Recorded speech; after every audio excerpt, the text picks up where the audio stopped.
أعوذ بالله من الشيطان الرجيم. بسم الله الرحمن الرحيم. إن يدعون من دونه إلا إناثا وإن يدعون إلا شيطانا مريدا لعنه الله وقال لأتخذن من عبادك نصيبا مفروضا. سورہ نساء سورہ نمبر 4 آیت نمبر 117 اور 118 117 اور 118. اللہ تعالیٰ نے ان دو آیتوں میں شرک کرنے والوں کی ایک بہت بڑی خرابی بتائی ہے اور شیطان کا ایک چیلنج بتایا ہے کہ یہ اصل میں شیطان کا چیلنج تھا جس کو یہ شرک کرنے والے پورا کر رہے ہیں، اس کو پورا کرنے میں سپورٹ کر رہے ہیں. وہ کیا ہے؟ یدعونا وہ پکارتے نہیں ہیں. دعا مطلب پکارنا، دعا کرتے ہیں نا، تو اسی سے ورڈ بنتا یدعونا، وہ دعا کرتے ہیں. من دون اللہ، من دونہ، اللہ کو چھوڑ کر کے. کسے؟ الا اناسا، دیویوں کو، عورتوں کو. یہ آپ دیکھیے گا شرک کرنے والے جہاں بھی ہیں سب میں یہ چیز ڈومیننٹ پائی جاتی ہے. آپ کو عرب کے اندر بھی زیادہ تر دیویوں کو ہی پوجتے تھے، دیوتاؤں کو نہیں. لات، منات اور پتہ نہیں ہر قبیلے کے الگ ہوتے تھے. آپ یہاں انڈیا میں دیکھ لیجئے سرسوتی پوجا ہوتی ہے نا، جتنے پوجا ہیں آپ دیکھ لیجئے شاید ہی کوئی میل دیوتا کے نام پہ ہو، سارے فیمیل. ایون کہ جو بھجن گاتے ہیں اس میں بھی دیکھیے پہلے کون ہے؟ فیمیل ہے. سیتا رام جو جپتے ہیں نا رات بھر، 3 دن ان کا جو اجتماع ہوتا ہے، تو وہ پہلے سیتا کا نام لیتے ہیں، سیتا رام سیتا رام سیتا رام. تو سرسوتی پوجا ہوتی ہے، پاروتی ہے ایک، اور فائننس منسٹری کس کی ہے؟ لکشمی کی. یعنی جو اصل ہے دنیا میں کیا ہے؟ مال ہے نا. پوری دنیا اکنامی پہ ہی چل رہی ہے نا، وہ کس کے حوالے کر دیا ہے؟ فیمیل. اور کالی بھی ہے ایک، کالی مائی، اس کی پوجا ہوتی ہے. تو اللہ تعالیٰ بولتا ہے، اچھا آپ یہ دیکھیے کہ لاجیکل لیول پر یہ کتنا غیر سائنٹیفک ہے. ایک بچہ بھی جب چھوٹا رہتا ہے تو کوئی جب بات ہوتی ہے تو کس کو پکارتا ہے؟ امی کو. بہت چھوٹا رہتا ہے تو. لیکن جب تھوڑا بڑا ہوتا ہے 5-6 سال کا، 7 سال کا، اب اس کی کسی سے کوئی لڑائی ہوتی ہے، کوئی پرابلم ہوتا ہے تو کس کو بلاتا ہے؟ کوئی سمجھدار بچہ روڈ پر یہ نہیں بولے گا کسی سے لڑائی جھگڑا ہو تو رکو میں اپنی امی کو بلا کے لاتا ہوں. کیا بولتا ہے؟ باپ کو بلا کے لاتا ہوں. کیونکہ اسے بھی سمجھ میں آ گیا ہوتا ہے کہ ماں ہماری پاورفل نہیں ہے اتنی.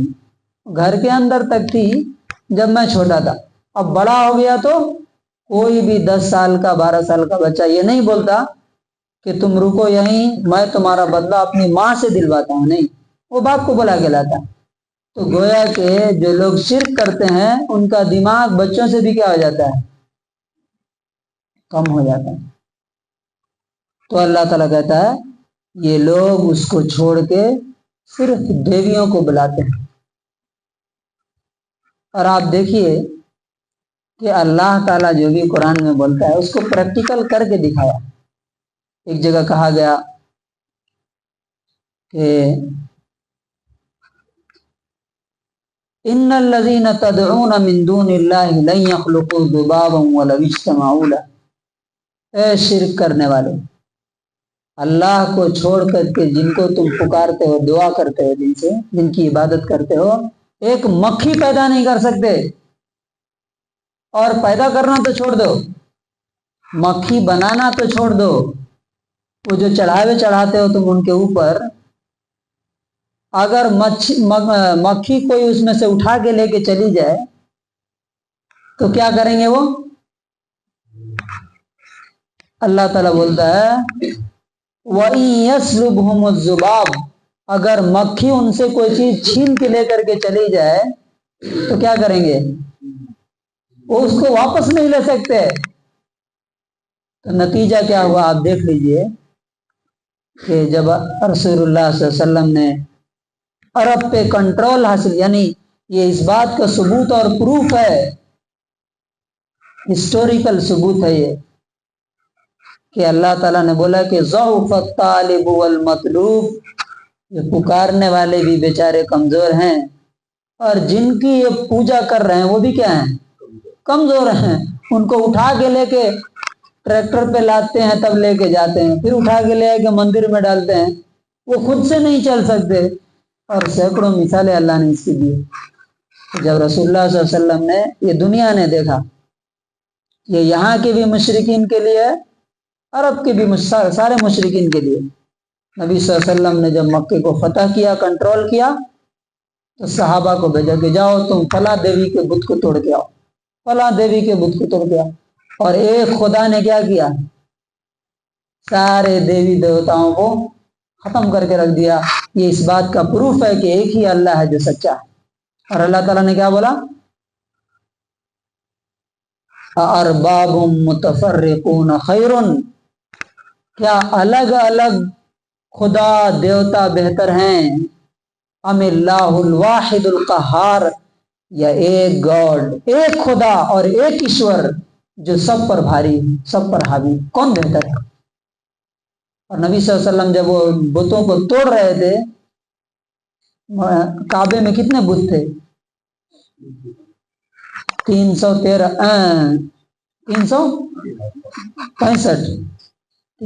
یا 360 تھے۔ تو ان کو جب آپ توڑ رہے تھے اپنی چھڑی سے اور توڑوا رہے تھے تو آپ کیا بول رہے تھے؟ قل جاء الحق وزهق الباطل، بولو سچائی اور ست آ گیا، اور وزهق الباطل، اور غلط اور باطل مٹ گیا، ختم ہو گیا، اور باطل مٹنے والا۔ لیکن اللہ تعالیٰ یہ بھی فرماتا ہے کہ یہ لوگ کیوں ایسا کرتے ہیں، یعنی اللہ کو چھوڑ کر کے یہ اپنے ہاتھوں سے بنائی ہوئی مورتیوں کی عبادت کیوں کرتے ہیں؟ تو کہتے ہیں وَإِن يَدْعُونَ إِلَّا شَيْطَانًا مَرِيدًا، یہ شیطان کی عبادت کر رہے ہیں صرف۔ وہ کیسے؟ کسی بھی مندر میں شیطان کی کوئی مورتی نہیں ہے کیا؟ پھر اللہ تعالیٰ کیوں بولتا ہے کہ شیطان کی پوجا کرتے ہیں؟ اللہ کو چھوڑ کر کے جو بھی کسی کی بات مانتا ہے وہ کس کے بہکانے سے آ کر کے کرتا ہے؟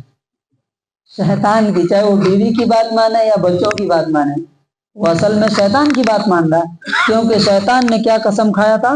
آگے اس کا بیان ہے، لعنہ اللہ، اللہ نے اس شیطان پر قرض کیا ہے، لعنت کی ہے۔ کیوں؟ وقال، اس شیطان نے کہا تھا لَأَتَّخِذَنَّ، میں ضرور لے کر کے رہوں گا، من عبادک، تمہارے بندوں میں سے، انسانوں میں سے، کتنا؟ نصیبا مفروضا، ایک اسپیسیفک پورشن، ایک بڑا ایک حصہ میں لے کر کے رہوں گا اور ان کو جہنم میں لے آ کے ڈالوں گا۔ تو وہ جو اس نے وعدہ کیا تھا اللہ تعالیٰ سے، چیلنج کیا تھا، اسی کو آج پورا کر رہا، دن رات 24 گھنٹے اس کا کیا کام ہے؟ شیطان کا کیا کام ہے دن رات؟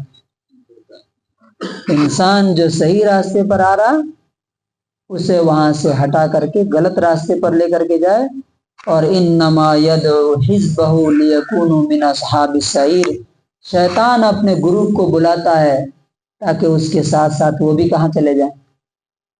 جہنم میں۔ اب اکیلے اچھا نہیں لگے گا نا،